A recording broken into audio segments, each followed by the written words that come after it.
Welcome to episode number 3 of All Things Russian, dedicated to Russian achievements in arts and technology from the Tsarist Empire to the Russian Federation. If you like what you hear, please make sure to hit the subscribe button. This episode will be devoted to a magazine called USSR in Construction. Published between January 1930 and June 1941, USSR in Construction was probably the most striking propaganda magazine produced in Soviet Russia. It stood out for several reasons. First, it was published not only in Russian, but also in French, German, English, and later Spanish.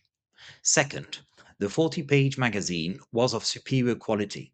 Its bright covers and logo were specially designed to impress, and as you can see with this 1936 copy, it was large, at 16.5 by 11.5 inches, with covers and pages made of first-class paper. But above all, its content was visually stunning. Maps, high-quality photographs, photo montage, fold-outs, spreads, charts and text were seamlessly interwoven to create a single narrative around one specific theme. At the time, it was considered as a luxury publication and priced accordingly. Today, it is hailed as a masterpiece of modernist inspiration. Let us now have a closer look at how such a magazine came into being. First, a bit of history. The Union of Soviet Socialist Republics had been officially declared in 1922 as the country was still reeling from the effects of a world war, a violent revolution, and a 4-year civil war between Tsarists and communists. In a pragmatic move, Lenin adopted a gradual approach towards the establishment of a socialist economy. He allowed a measure of private enterprise to give people immediate means of survival. This new economic policy was to be pursued for at least 10 years. This view was not shared by everyone in top circles, however. Some of Lenin's collaborators thought large-scale industrialization and agricultural collectivization should be implemented as soon as possible, whatever the cost to the population. As General Secretary of the Communist Party since 1922, Joseph Stalin had not officially taken side about the economic course the USSR should take. Working behind the scenes, he spent his time building up an extensive network of loyal supporters. After the death of Lenin, he used this network to sideline perceived opponents and place the communist apparatus and the government under his sole control. When this was achieved in 1929, he showed his true colors. In July that year, he wrote a famous article published in the journal Pravda, the principal mouthpiece of the party, and declared that it was time to put an end to the new economic policy and resolutely establish socialism in its purest form. As we know, this meant industrialization and collectivization at a forced rate. An impossibly ambitious 5-year plan for the economic development of the USSR was devised and immediately set in motion. It entailed the pursuit of the 1920 plan for the electrification of Russia, rapid heavy industrialization, widespread mechanization, and collectivization of all cultivated lands. That is to say, their almost complete transfer to states' ownership, together with a large share of the harvests. Foreign investments, technology, and expertise were sorely needed to meet the more technological aims of the 5-year plan, and the Russian economy lagged behind European countries and America. Huge exports of agricultural products, raw materials, and chemical products certainly brought in foreign currencies, but there was still a vital need for foreign direct investments. Stalin's regime decided to advertise the Russian market to foreign investors in order to support large-scale exploitation of oil, metals, and minerals, and the production of exportable chemicals such as asbestos and fertilizer. It was at that point that Maxim Gorky, a close friend of Stalin and a widely famous writer, came up with the idea for USSR in Construction. Initially, it was supposed to be a supplement to a magazine he had founded called Our Achievements. While Our Achievements proposed a collection of written articles, USSR in Construction was essentially composed of photographs. Initially, The aims of both publications were mainly to educate the general population on the enormous economic changes taking place across the new socialist state and strengthen the confidence of the communist elite.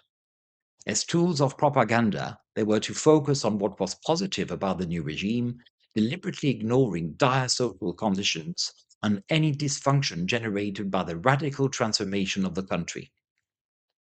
A third aim was then assigned to USSR in Construction to attract the attention of would-be investors. From a visual point of view, Gorky had a clear idea of what the magazine should look like.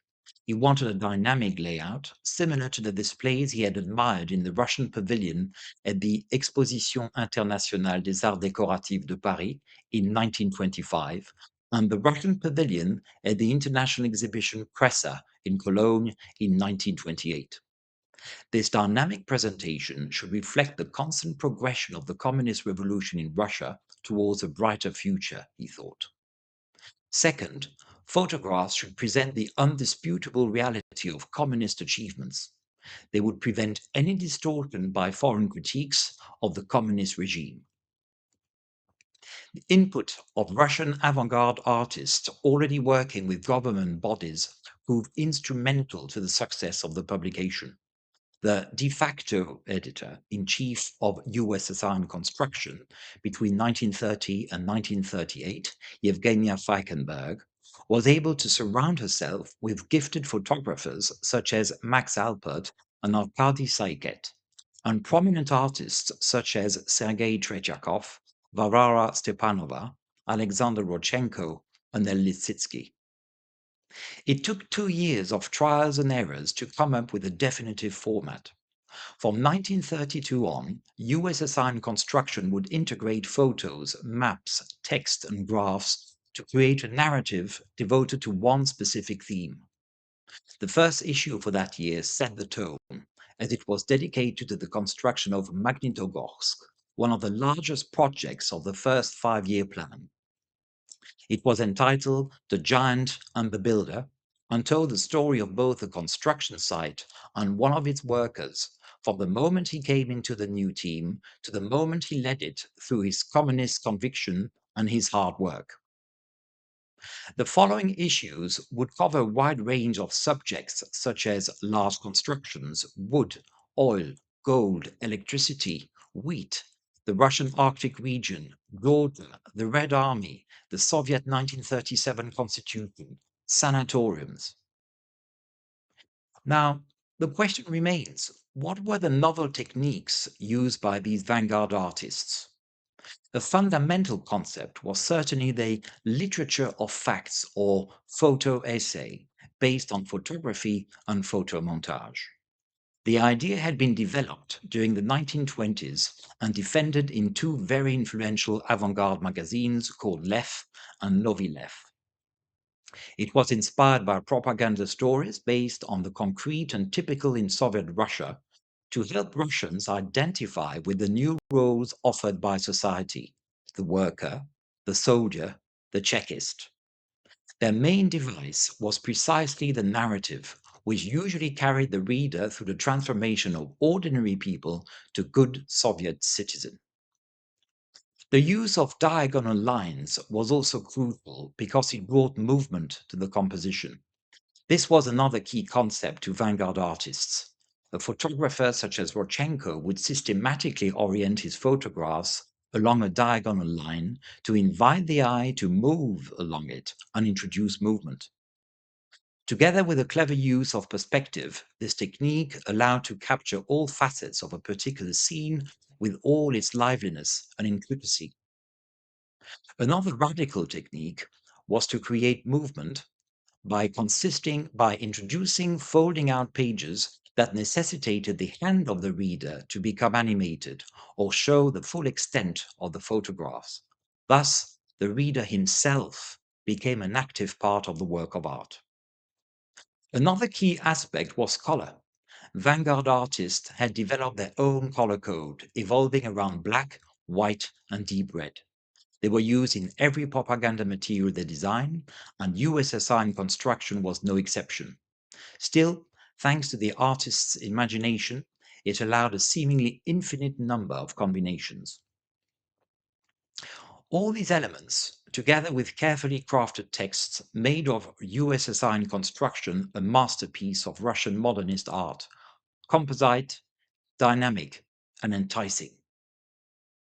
In the first years, nearly 3/4 of monthly issues of USSR in Construction were published in the Russian language, the last quarter being designed for foreign countries. Their distribution received the support of top organizations such as the State Bank of the USSR and the People's Commissariat of Trade. They would buy yearly subscriptions to offer complementary issues to key financial, trade, and political players abroad, and copies would be placed conspicuously in waiting rooms for influential visitors to browse. Such institutions would include the Library of the League of Nations in Geneva in Switzerland, the Bibliothèque Nationale in France, or the University of Michigan Library in the USA. In 1934, the first 5-year plan was declared to be a success, and USSR was deemed, officially at least, to be economically self-reliant.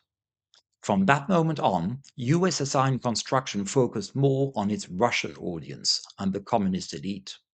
The number of foreign copies was reduced, and themes coincided with party congresses, anniversaries, and subjects that only found an echo in the Soviet audience. A 1936 issue dedicated to Georgia, Stalin's native country, and a 1937 quadruple issue dedicated to the USSR Constitution count among these. Although the artistic achievements of USSR in Construction are undeniable, there remains something very poignant about this publication. The 1930s were the most harrowing in the history of peacetime Soviet Union. Stalin's paranoia and ruthless decisions led to utter poverty, famine, and the killing and imprisoning of hundreds of thousands of Soviet citizens across the USSR. Artists who contributed to the magazine were very much aware of the dire state of the country they described as a socialist paradise. They were able to develop their art and live in decent conditions, but they were certainly terrified by what they saw and feared for their lives. This fear was not misplaced. The editor-in-chief, Yevgenia Falkenberg, committed suicide in 1938, shortly before her own husband, Nikolai Yezhov, the head of the secret police, was arrested and executed. On the other hand, the very end of the publication had a tragic cause, as it corresponded to the German invasion of the USSR on the 22nd of June 1941. A feeble attempt at reviving the magazine in 1949 would only last a year. Thank you for listening. Please do not forget to click on the links below, as I do not hold copyrights for the pictures and articles.